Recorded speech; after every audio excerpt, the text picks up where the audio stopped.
Hello everyone, welcome back to my channel. तो आज का टॉपिक बहुत ज़्यादा इंटरेस्टिंग है। जैसे कि आप लोगों ने मेरा थंबनेल रीड कर लिया है। आज का टॉपिक है हमारा केराटिन एंड स्मूथनिंग।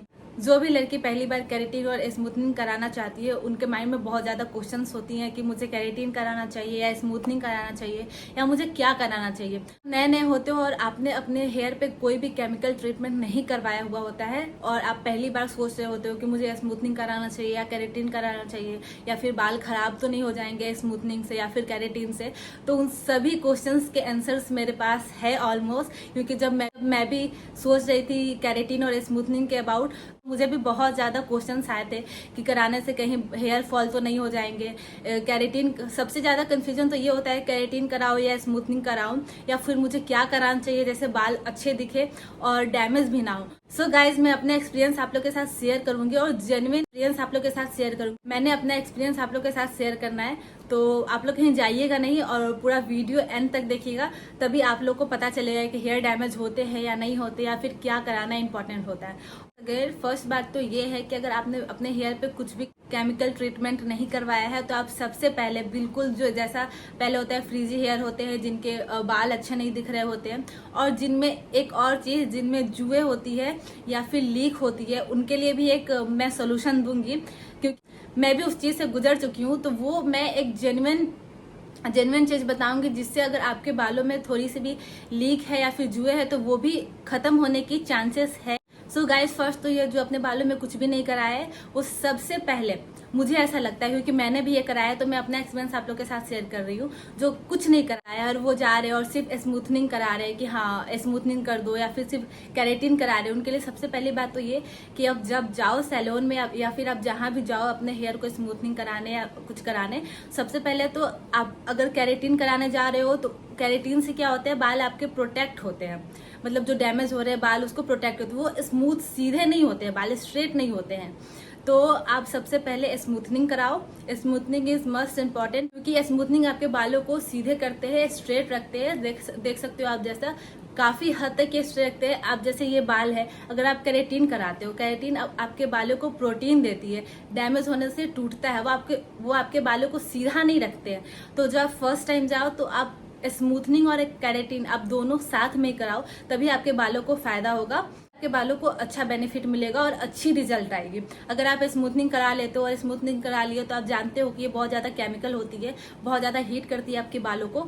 तो अगर आप वो करवा लिए और केराटिन नहीं करवाते हो तो आपके बाल काफी ज्यादा डैमेज होने के चांस है, अगर फर्स्ट टाइम करा रहे हो तो। गाइस, मेरा यही सजेशन है कि आप फर्स्ट टाइम करा रहे हो तो स्मूथनिंग और केरा जरूर कराना। केरा आपके बालों को जब स्मूथनिंग हो जाएगा तो केमिकल से बचाए रखेगा केराटिन। गाइस, सेकेंड थिंग ये है कि जैसा कि मैंने आपको बताया, लीखे और जुए हो जाती है सर में कभी कभी, जिसके लॉन्ग हेयर होते हैं, जो अपने हेयर का केयर नहीं कर पाते हैं, उनके बालों में थोड़ा थोड़ा लीखे, जुए तो नहीं कहूंगी पर लीखे हो जाती है ऑलमोस्ट। तो मैं उनके लिए ये सोल्यूशन है कि मेरे भी बालों में थोड़ी थोड़ी लीखे थी और जुए थी, तो मैं बहुत ज्यादा परेशान थी कि इसको कैसे खत्म करना है। गाइज, मैंने जो फर्स्ट टाइम ट्रीटमेंट करवाया था वो स्मूथनिंग भी था, केराटिन भी था गाइज।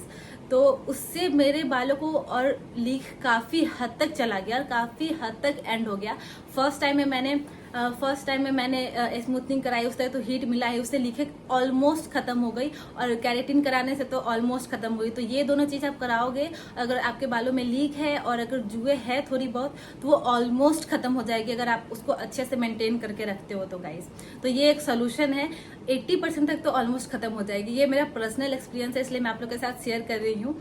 आप जैसा कि मेरा हेयर देख रहे हो स्ट्रेट एंड शाइनी और अच्छे लग रहे हैं, तो ये केरा और स्मूथनिंग मैंने अभी नहीं कराया था। मैंने केराटिन और स्मूथनिंग आज से 1 साल पहले कराया था। और मैं आप लोग को ये भी बता दूं, अगर आप केराटिन और स्मूथनिंग दोनों ही कराते हो तो उसको प्रोटेक्ट देखो, करा तो सब लेते हैं लेकिन मेंटेन नहीं कर पाते। तो मेरी एक और सजेशन है आप लोग के साथ कि जब आप फर्स्ट टाइम केराटिन या स्मूथनिंग कुछ भी कराए तो आप उसको प्रोटेक्ट करने की कोशिश करें। स्पा जरूर ले, अगर आप हर मंथ स्पा नहीं ले सकते हो, हर 2 मंथ में आप स्पा जरूर लो।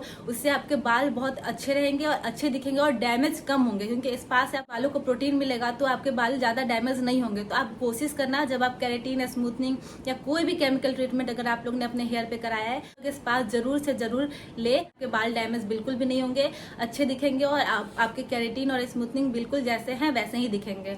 और वन मोर थिंग, आपने जो भी केराटिन स्मूथनिंग कराया है, जो भी केमिकल ट्रीटमेंट करवाया है सैलून से, जिस भी सैलून से करवाया है, वो आपको जो भी शैम्पू प्रोवाइड करे वही आप लगाना, उसी से आपका मेंटेन होते चला जाएगा। आप केराटिन स्मूथनिंग कराओगे फर्स्ट टाइम तो आपको एक्सपीरियंस नहीं होता है कि कौन सी शैम्पू लगानी है, कौन सा ऑयल लगाना है एंड कौन सा हेयर मास्क लगाना है, ये सब आपको आइडिया नहीं होता है। तो जब फर्स्ट टाइम कोई भी केमिकल ट्रीटमेंट करवा रहे होते हो तो आप सैलून से ही पूछ के हेयर शैम्पू और हेयर मास्क आपको वो प्रोडक्ट दे, वही प्रोडक्ट आप यूज करोगे, वही प्रोडक्ट आप कंटिन्यूअसली यूज करते चले जाओगे तो ही बाल आपके अच्छे दिखेंगे।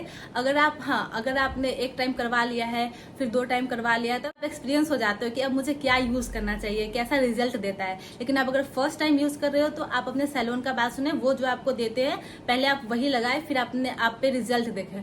और स्पा बिल्कुल भी स्किप ना करें। अगर आप हर मंथ नहीं कर सकते हैं तो हर 2 मंथ में जरूर करवाएं। ये मोस्ट इंपॉर्टेंट थिंग है जो मैं आप लोग को बता रही हूँ, तभी आपका मेंटेन होते आपका हेयर और अच्छी दिखेगी और डैमेज थोड़ी कम होगी। पॉइंट इज दैट कि मैंने 1 साल पहले ट्रीटमेंट करवाया था केराटिन और स्मूथनिंग दोनों, बट 1 साल में मेरा ये रिजल्ट लाया है कि मैंने उसको मेंटेन तो काफ़ी अच्छे से किया। हर 1 मंथ में मैंने स्पा लिया है और वो जो शैम्पू बोले मैंने वही शैम्पू यूज़ किया प्रॉपरली। लेकिन 1 साल बाद मेरे केराटिन या स्मूथनिंग के थोड़े डैमेज होना शुरू हो गए। जड़ से मेरे बाल डैमेज नहीं होते हैं, मेरे बाल यहाँ से हेयर ब्रोकेज होते हैं बीच में से। मैं काफ़ी ज़्यादा परेशान थी, तो मैं सोच रही थी कि 1 साल हो चुका है तो नेक्स्ट में मैं क्या कराऊँ। मैंने सोचा कि नेक्स्ट में भी मैं फिर से स्मूथनिंग और केराटिन दोनों करा लूँ, क्योंकि मेरे हेयर बहुत ज़्यादा ब्रोकेज हो रहे थे। तो मैं सैलून गई, मैं वीडियो भी लगाऊंगी उसका जो है। तो मैं सैलून गई, फिर सैलून में मैंने सोचा था ये कि मैं स्मूथनिंग केराटिन फिर से करा लूंगी, क्योंकि 1 साल हो चुका था मेरा, अभी 1 साल हो चुका है। तो भैया वहाँ जो करते हैं वो उन्होंने बोला कि आप बोटॉक्स ट्रीटमेंट करा लो। बोटॉक्स भी एक केराटिन ही होता है, वो करा लो, उससे बाल आपका काफ़ी अच्छा हो जाता है तो और टूटेगा नहीं। और मैंने ये सोच के मैंने करा लिया कि हाँ जो बोले वो सही बोल रहे हैं। बोटॉक्स ट्रीटमेंट करा लिया, उसके वीडियो मैं पूरी लगा दूंगी, आप देख सकते हो। लेकिन उसके बाद भी गाइस, ये जो आप हेयर देख रहे हो ये 1 साल का बाद का हेयर है। अभी बोटॉक्स ट्रीटमेंट करवा रखा है तो अभी कुछ ऐसे दिख रहे हैं। दिख तो काफ़ी ज़्यादा अच्छे रहे हैं क्योंकि मैंने इसे मेंटेन करके रखा है। लेकिन अभी भी जो हेयर डैमेज होते हैं, ब्रोकेज होते हैं, वो अभी भी ख़त्म नहीं हुआ, वो एंड नहीं हुआ है। कम हुआ है पर ख़त्म नहीं हुआ है और वो मे भी ख़त्म नहीं होगा। तो उसको मेंटेन करके चलना पड़ेगा, उसको ट्रीटमेंट देखना पड़ेगा कि क्या करवाना है गाइस। तो यस, ये कि आप कोई भी ट्रीटमेंट करवा रहे हो केमिकल ट्रीटमेंट, तो आपकी हेयर थोड़ी बहुत डैमेज होगी और मे भी हो सकता है ब्रोकेज की भी प्रॉब्लम हो सके। सो गाइज, ये आप सैलून में ही पूछो कि मेरे हेयर ब्रोकेज हो रही है, इसका क्या करूँ, तो वो आपको सोल्यूशन बता देंगे। पहले मेरे बाल कुछ और थी, मैं फोटोज भी लगा दूंगी और वीडियोज भी। और अभी 1 साल बाद मैंने ये केराटिन कराया है तो ऐसा कुछ हेयर है। फर्स्ट टाइम कर रहे हो तो सैलून जो भी आपको बोले, जो भी आपको शैम्पू दे, मास्क दे, जो भी दे, आप वही यूज करना। और उसके बाद 1 साल बाद आप उसको रिजल्ट खुद ही देख पाओगे कि सही चल रहा है आपके हेयर पे या नहीं। लास्ट थिंग ये कि गाइस, मैं बहुत दिन से जो सैलून वाले बोल रहे थे मैं वही शैम्पू यूज करी थी पर मेरे हेयर काफी ज्यादा डैमेज हो रहे थे और बहुत ज्यादा एंड ब्रोकेज हो रहे थे। तो मैंने अभी दूसरा शैम्पू खुद से यूज करना स्टार्ट करा है। तो अगर रिजल्ट आता है, डैमेज होने से रुकते हैं, तो मैं आप लोग के साथ शेयर करूंगी जरूर। मोर थिंग गाइज, अगर आप लोग करा रहे हो hair treatment, chemical treatment first time करा रहे हो तो आप लोग को कराना चाहिए, एक्सपीरियंस लेना चाहिए। अच्छा दिखने में तो अच्छा लगता है गाइज, तो you should definitely try this. So guys that's it. तो मैंने अपने हेयर की जर्नी आप लोग के साथ शेयर कर दी है। गाइज, आप लोग कुछ भी क्वेश्चन पूछना चाहते हो तो आप कमेंट बॉक्स में क्वेश्चन पूछ सकते हैं, मैं वहां पे आंसर दे दूंगी। So okay, bye.